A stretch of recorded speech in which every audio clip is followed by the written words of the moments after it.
Hello students, आज मैं आपको बताने जा रहा हूँ किस तरह से पीसीबी स्टूडेंट्स आईआईटी के लिए मैथ्स प्रिपेयर कर सकते हैं।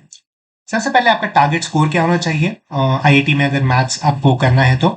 अगर आपका टारगेट आईआईसी या फिर आईआईटी मद्रास का बीएस प्रोग्राम है तो आपको पता है टोटल कट ऑफ 200 के ऊपर जाता है, 210 टू 20 के ऊपर जाता है। रैंक का कट ऑफ 17 के नीचे रहता है, तो आपको अपने फोर्थ सब्जेक्ट में एटलीस्ट 35 से 40 के ऊपर लाना पड़ेगा। आपको अपने बाकी सब्जेक्ट्स में एक परफेक्ट स्कोर लेके चलना होगा, यानी 180 में 180, और उसके ऊपर आपको टारगेट करना है 30-40 के ऊपर अपने मैथ्स के सब्जेक्ट में।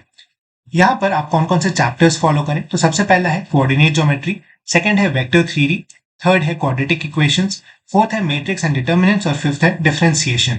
डिफरेंशिएशन में भी आपको सिर्फ फॉर्मूले याद करने हैं, कुछ स्टैंडर्ड डिफरेंशिएशंस के। ये सारी चीजें अगर आप करते हैं तो आपके 30 to 40 मार्क्स बन जाने चाहिए मैथ्स के अंदर।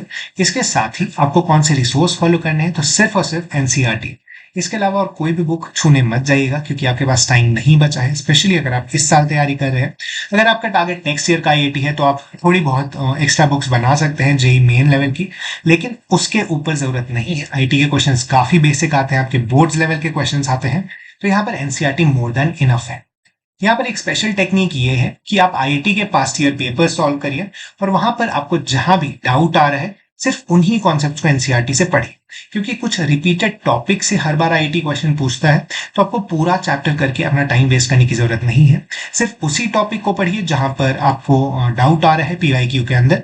आपको अगर एक्स्ट्रा थोड़ी मेहनत करनी है, अगर एक्स्ट्रा थोड़े पीवाईक्यूज करने हैं, तो आप बोर्ड्स के या फिर जेई मेन के पीवाईक्यूज कर सकते हैं। इसके साथ ही डब्ल्यूबीजेई जैसे स्टेट बोर्ड्स के पीवाईक्यूज भी थोड़े हेल्पफुल हो सकते हैं। यहाँ मैथ्स थोड़ा टफ होता है बायो स्टूडेंट्स के लिए as compare to biology math students के लिए, और इसीलिए अगर आपको compete करना है तो थोड़ी एक्स्ट्रा एफर्ट आपको डालनी पड़ेगी। All the best, thank you.